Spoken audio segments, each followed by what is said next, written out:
Prevent failed and people died. 3 young girls stabbed to death in Southport last summer. Their murderer, free to travel to a dance class to kill them, had been referred to the government's counter-terror programme 3 times. On each occasion, despite his obsession with mass killings, the case was closed because no one particular ideology was identified.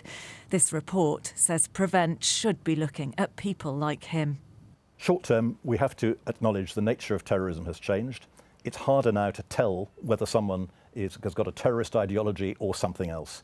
And we've got to stop fussing about exactly what's inside their head and put the safety of the people first, including, of course, the person that you're dealing with. The families of the Southport victims say real change now needs to come in order to prevent what they're facing.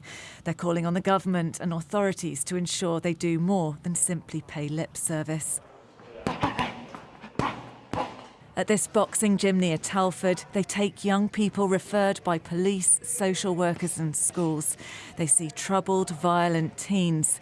Surprise here that Prevent is only now being told to adapt to the online world. I think the risk of online radicalisation of young people needs to be taken a lot more seriously. I think young people are no longer feeling safer online. I think it's so much easier to access harmful content. We're seeing a rise of young people accessing that content, accessing communities that are unsafe. Prevent also failed to identify the risk posed by the murderer of the MP, Sir David Amess. Ali Harbi Ali murdered Sir David years after being referred to Prevent, but his case was closed. That was human error. The MP's family are demanding a public inquiry. What this report highlights is that Prevent is failing to detect potentially dangerous individuals in too many cases.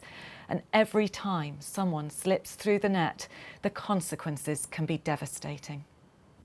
In a written statement, the Home Secretary Yvette Cooper said the report clearly highlights the failings of Prevent in both the Southport case and that of Sir David Amess, whilst also recognising the energy and urgency that has been shown in making changes to strengthen Prevent.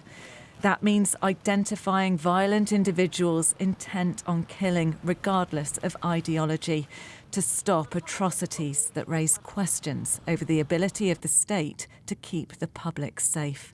Becky Johnson, Sky News.